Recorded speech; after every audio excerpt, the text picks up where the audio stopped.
Evangelho de Lucas, capítulo 16, a partir do verso de número 19. Jesus vai contar uma história.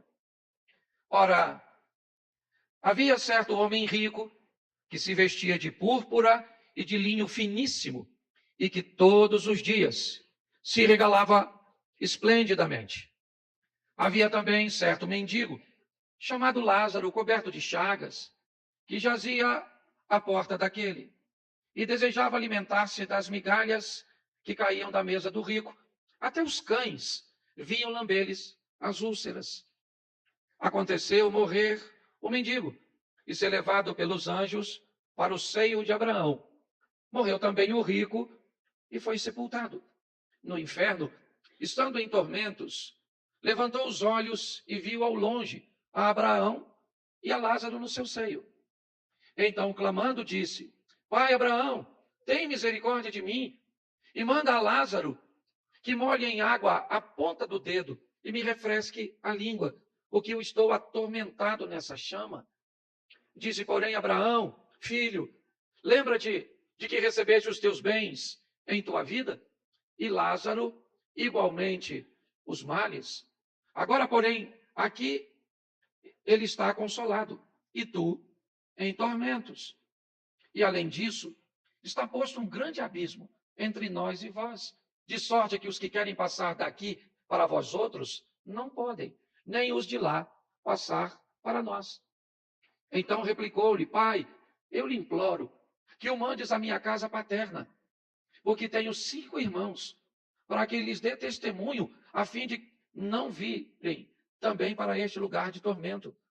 Respondeu Abraão: Eles têm Moisés e os profetas, ouçam-nos. Mas ele insistiu: Não, pai Abraão, se alguém dentre os mortos for ter com eles, arrepender-se-ão. Abraão, porém, lhe respondeu: Se não houve a Moisés e os profetas, tampouco se deixarão persuadir, ainda que ressuscite alguém dentre os mortos. Disse Jesus aos discípulos: É inevitável que venham escândalos, mas ai do homem pelo qual eles vêm. Feche os seus olhos. Senhor, em nome de Jesus, eis aqui a tua palavra. Continua falando conosco e usa-me como um canal de bênção nesta hora, em nome de Jesus. Você pode dizer amém? Antes de encerrarmos hoje, eu quero fazer uma reflexão com você, para que possamos entender qual é o impacto que o que acontece na vida dos outros exercem sobre a nossa vida. O quão preocupado nós estamos, de fato, em ver as outras pessoas encontrando o caminho, sendo felizes, tendo um encontro com Cristo, com sua palavra, conseguindo organizar sua vida, de fato. Essa é uma análise que precisa ser totalmente nossa, porque esse é um texto que, se você não avaliá-lo com cuidado, talvez você comece a pensar que não há lugar para quem tem bens ou para ricos no reino de Deus. E que, na verdade, o que existe é uma permuta, certo? Você precisa trocar e decidir o que você quer. Você quer ir bem, você quer ter conforto, você quer viver uma vida tranquila? Então viva. Mas não há lugar para quem vive assim no céu. Você quer entrar nos céus? Você quer ter um encontro com Deus? Então abra mão de tudo isso. Entenda que todos os bens deste mundo não são para você. Quando olhamos para esse texto, Jesus novamente vai remeter a todos nós a entendermos que não existe uma terceira via. São apenas 2 vias. São 2 caminhos, são 2 portas, certo? Todas as vezes que nós vamos olhar para esses ambientes, normalmente sempre há 2 pessoas. Por quê? Porque a proposta de Deus é sempre mostrar a mim e a você que não existe uma terceira via cuja qual você possa se encaixar. Novamente, nós temos uma exposição aqui e a figura é de 2 caminhos, 2 pessoas, 2 situações distintas. A história começa dizendo que havia um homem rico. É assim que a história começa. A Bíblia diz que a casa que este homem mora e a maneira que ele vive é uma maneira fantástica. Suas vestes são vestes de linho, são vestes caras. Poucas pessoas podem ter aquele tipo de roupa para a época que ele está inserido. A Bíblia faz questão de dizer que todos os dias da vida daquele homem, ele vivia de forma abastecida, certo? Ele era alguém que vivia de forma esplêndida. A vida dele era uma vida que, se fosse vista por outras pessoas, seria uma vida invejável. Provavelmente todos gostariam de morar na casa que este homem morava, ter o que ele tinha, viver como ele vivia.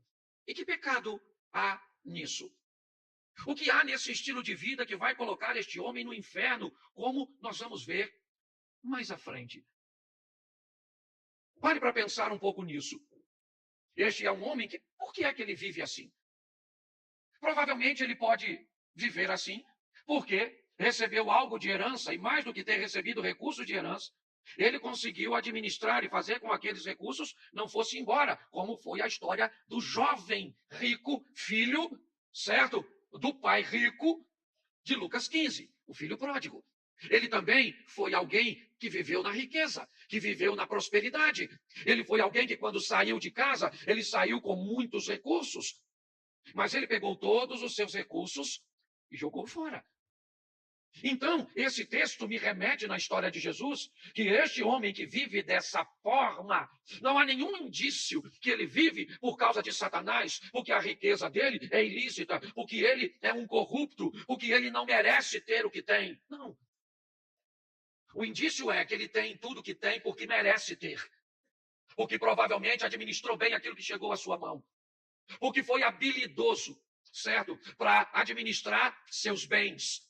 Então, ele não é alguém sazonal, de um tempo limitado, não. Ele é alguém que todos os dias de sua vida, até ali, ele viveu muito bem, muito abastecido. Então, esse é o primeiro homem. O verso seguinte, o verso 20. A vida troca de homem. A Bíblia troca de pessoas, troca de situação. Agora ela sai da riqueza para o mendigo. Havia um certo mendigo chamado Lázaro. Ele não é só mendigo. Ele é um mendigo doente. Certo? Ele está doente. Suas úlceras, suas chagas, suas feridas estão abertas. E este indivíduo é um indivíduo cujo qual sua situação é tão desafiadora que o texto chega a dizer que os cães, os cachorros, viam lamber as suas feridas. Bom, aí nós vamos tentar entender por que é que ele está nessa situação. Será que Lázaro está nessa miséria porque fez alguma coisa de errado? Será que o pecado fez com que Lázaro adoecesse? Quem sabe, na verdade, Lázaro tem o que merece. É isso. Ele está nessa situação por quê? Porque ele fez por onde está. Será que é assim que funciona sempre? Será que algumas pessoas não podem viver o caos sem culpa? Sem ter feito nada por merecer? Será que as coisas não podem se tornar difíceis, caóticas? E nós, ao olharmos para essa pessoa, não identificarmos erros, pecados? Pare e pense. A vida, ela é bem interessante. Jesus está mostrando duas coisas bem opostas, bem antagônicas. É verdade. Porém, há uma coisa que precisa ser observada. É onde o segundo homem está. Que local esse homem se encontra? O texto faz questão de dizer que ele é um mendigo, doente, cheio de úlceras, sem ninguém para ajudá-lo. Ele é alguém que, se alguém resolver ajudá-lo, não deve esperar nenhum tipo de recompensa.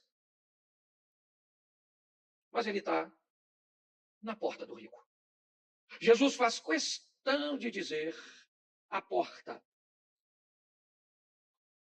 Ele está no local onde é impossível não vê-lo, não notá-lo. Jesus faz questão de dizer que a porta deste homem que tem tanta coisa, que vive bem e pode viver muito bem, e depois de viver muito bem, entrar no reino de Deus. Nesse lugar está o Lázaro. Aí eu começo a entender o quanto a vida do outro tem a ver com a minha. O quanto o bem-estar do outro tem a ver com o meu. O quanto odiar o outro, maldizer o outro, me tornar indiferente à dor do outro, pode fazer com a minha vida depois que eu partir daqui. Não havia nenhum problema com esse rico, como não houve com Ló, como não houve com Abraão, como não houve com Salomão, como não houve com Davi e com tantos outros homens riquíssimos, prósperos, que entraram no reino de Deus. Mas é fácil entender como Moisés foi um homem tão próspero. E diz em Êxodo 32, Senhor, perdoa este povo, ou então risca o meu nome do livro que tu tens escrito. Dá para entender que um cara como esse está mais preocupado com o bem-estar coletivo do que com o seu bem-estar particular. É fácil entender como Abraão, que estava extremamente tranquilo, perde um bom tempo investindo, intercedendo a Deus para que Sodoma e Gomorra não fosse destruída. Nem lá ele estava. Para que tanta preocupação com Deus destruir, certo? Uma estrutura cuja qual ele nem está. Talvez dê para entender a oração de Salomão. Senhor, me dê um coração sábio e entendido para que eu possa conduzir todo este povo. Note que a preocupação, ou aqueles que se preocupam com pessoas e administram bem sua vida, tem tendência a levá-la para um ambiente muito especial. Tem tendência a viver coisas bem extraordinárias e acima da média. O mendigo Lázaro está na porta do rico, que passa todos os dias e vê os cães lambendo. Ouve ele pedindo alguma coisa, verso 21, desejava alimentar-se com as migalhas. Sabe o que é uma migalha? Uma migalha é aquilo que não faz falta nenhuma. Não é um pedaço, não é uma fatia. A migalha é um farelo. É aquilo que, se for oferecido, certo, não vai fazer nada, diferença nenhuma. Mas este homem está vendo tudo isso, e esse é seu pecado. Seu pecado não é a riqueza, seu pecado é a indiferença. Seu pecado é não se preocupar, certo, com o que está acontecendo na vida do outro. Seu pecado pode ser, e aí não estou falando mais da história, mas talvez o nosso aqui, é saber que a oração é extremamente poderosa, mas entramos no culto e saímos dele. E sequer, às vezes, olhamos para quem está do lado antes do culto começar e falamos assim: posso fazer uma oração por você? Posso deixar uma palavra de bênção para você? Às vezes, ver alguém entrar por essas portas esbaforido, nervoso, arrumando confusão, já doido para conseguir uma briga.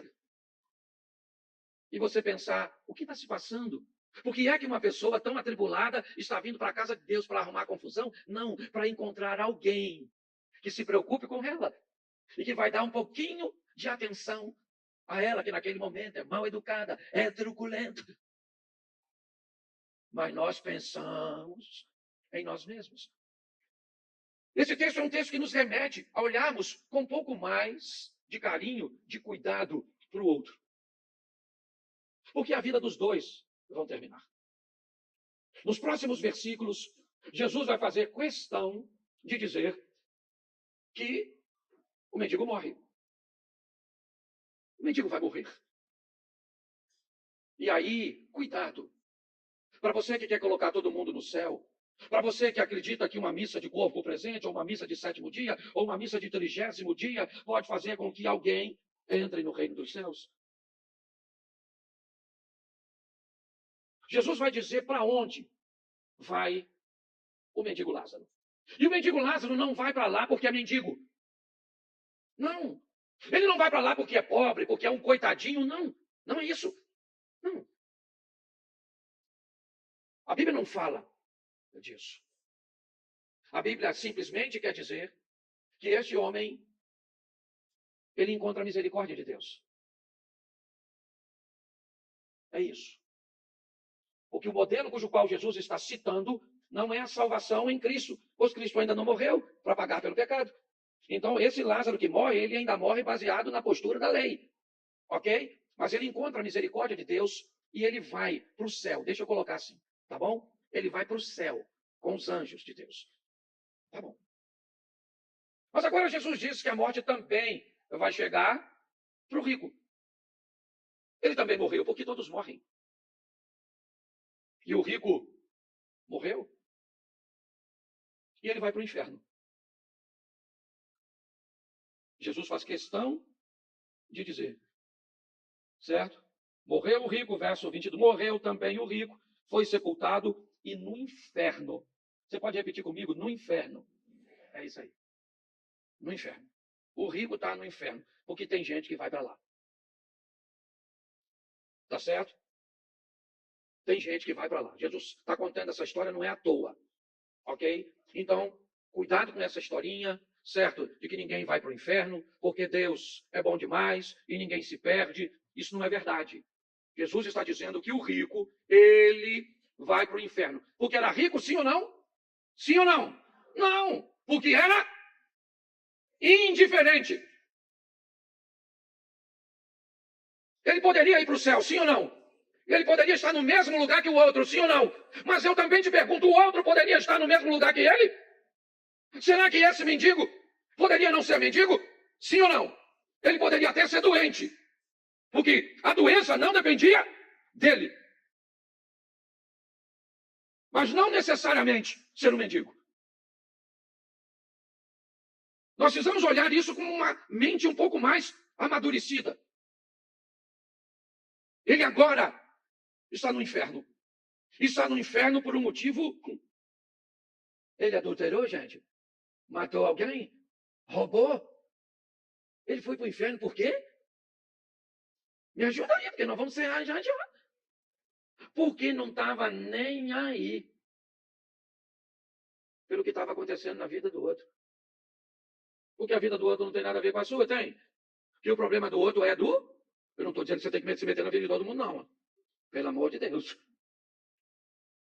Certo? Não é isso que eu estou falando. Mas o texto vai dizer que esse é o motivo. Esse homem, por não estar nem aí pelo que acontece com a vida do outro, com o bem-estar do outro. Se o outro está triste, está alegre, se estava chorando, certo? Se uma irmã, muitas vezes, entra por essas portas, não conhece o nosso protocolo, não está vestida de forma adequada. O que provavelmente, se você que entende o protocolo, amasse essa pessoa, que você faria? Sentaria do lado dela e diria para ela, posso te emprestar minha blusa para você botar nas suas pernas? Posso te ajudar? Pode. E pense sobre isso. Quando a vida do outro começa a mexer com você, isso significa que você se parece com Jesus. Ele mesmo disse que daria sua vida para salvar a muitos. O coletivo sempre é a fonte de tudo isso. Mas agora, a Bíblia vai nos revelar algo que vale a pena nós observarmos. Primeiro, eu quero te dar algo para fazer você pensar. Em nenhuma outra parábola dita por Jesus, ele usa um nome próprio. Essa é a única que ele dá nome ao indivíduo. É sempre um homem, uma mulher, é sempre um pescador, é um pastor, certo? É sempre. Agora não, aqui ele faz questão de usar o nome próprio, Lázaro. O que talvez possa nos indicar que essa nem é uma parábola de fato, mas talvez ele está usando uma figura real. Mas o que acontece agora também vale a pena nós observarmos. Primeiro, o verso 23 diz: no inferno, o rico ergue os olhos, estando em tormento, e viu ao longe Abraão e Lázaro no seu seio. Essa é uma preocupação, não uma preocupação, mas algo que merece ser avaliado. O cara vai para o inferno e leva para o inferno a memória daqui. No inferno ele ainda lembra quem é o Lázaro.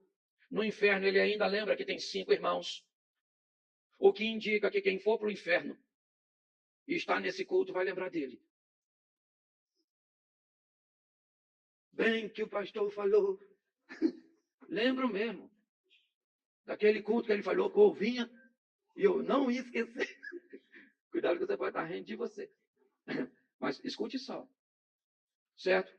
O rico, ele está no inferno e ele tem a memória. Isso é algo que vale a pena, só para a gente entender um pouco como funcionam as coisas. E ele então consegue se comunicar com Abraão.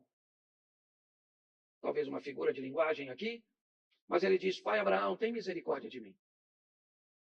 Peça ao Lázaro que molhe só o dedo na água e coloque nos meus lábios, porque eu estou aqui atormentado. Abraão explica que agora, depois da morte, não há mais como reverter. Ninguém que está de um lado pode passar para o outro. Ninguém que está do outro pode passar por um. E agora, Abraão vai dizer algo bem interessante. Abraão diz a ele assim: Filho, lembra que recebeste os teus bens na tua vida? E Lázaro, somente os males? Olha só. A conversa é bem interessante, pois ela diz ao rico: você lembra o que você tinha e o que você poderia ter feito por esse indivíduo que estava tão perto de você e você nada fez?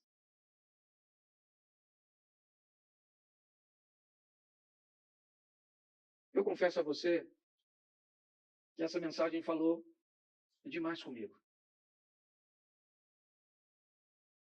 Eu espero que ela fale com você também. Porque eu comecei a pensar em quantas pessoas podem passar pela porta da minha vida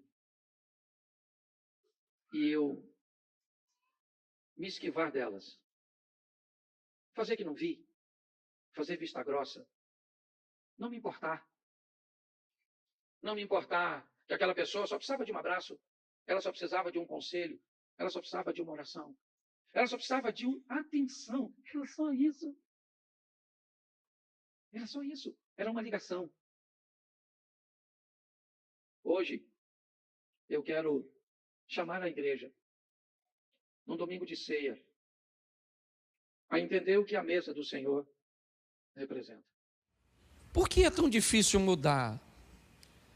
Porque muitas vezes estabelecer um novo padrão de ações, de pensamentos, é tão difícil.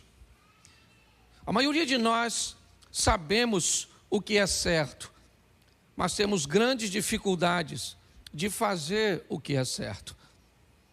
Às vezes não simplesmente no que diz respeito ao pecado, mas o que diz respeito a decisões assertivas, que podem levar a nossa situação econômica para uma nova esfera ou para um outro nível, que possa levar o nosso relacionamento com Deus numa outra esfera, no que diz respeito ao relacionamento espiritual, que possa levar o nosso casamento, ou a criação de nossos filhos, ou o estabelecimento de nossa credibilidade. Todos nós gostaríamos de mudar, e por que queremos tanto algo que muitas vezes não conseguimos? Talvez porque temos um pouco de dificuldade de entender que o nosso cérebro, programado para gastar sempre menos energia, sempre poupar, muito mais para que o corpo se mantenha firme, ele procure repetir comportamentos, ele procure sempre o conforto de fazer coisas cujas quais se precisa gastar menos energia. Daí todas as vezes que desejamos mudar, inevitavelmente vamos ter que sair do conforto de repetir comportamentos para o conflito de mudar de decisões. Algumas pessoas até conseguem êxito num curto prazo de tempo. Começa a ler a Bíblia e consegue ler alguns capítulos ou alguns livros, mas é só depois, só passar um tempinho e já não consegue ler mais. Elas se matriculam numa academia e no começo elas conseguem desenvolver, certo? Mas depois elas param, elas começam a estudar, elas começam a praticar decisões mais assertivas no que diz respeito aos seus relacionamentos, mas não consegue ir muito longe. Isso, se não tivermos a habilidade para avaliar, nós vamos dizer que essa pessoa é uma pessoa sem disciplina, vamos chamar talvez até de procrastinação, aquilo que não é, e uma série de outras coisas. Eu tenho aprendido que pessoas normalmente mudam em 4 ambientes, são os mais fortes de mudança. O primeiro ambiente onde as pessoas costumam mudar é o ambiente da dor. O ambiente onde as pessoas se machucam. Quando pessoas se machucam muito numa situação, essas feridas, essa dor, essas lembranças, buscam fazer com que pessoas mudem. Nem sempre essas mudanças são positivas. Às vezes o trauma pode transformar uma pessoa de bem, uma pessoa boa, em alguém com mau comportamento. Mas é um ambiente de mudança, um ambiente de dor. Algumas pessoas, ou outro ambiente que é muito comum das pessoas mudarem também, são os ambientes de inspiração. Aquele ambiente onde você vai e alguém conta uma história, que venceu um câncer, que conseguiu ultrapassar uma dificuldade, que conseguiu, que uma porta fosse aberta depois da falência financeira. E nesse ambiente de inspiração, pessoas então inspiradas pelo exemplo do outro, também mudam. Isso é muito comum, através dos testemunhos. Pensa só, essa também é bem bagunçadinha, para quebrar nossos paradigmas.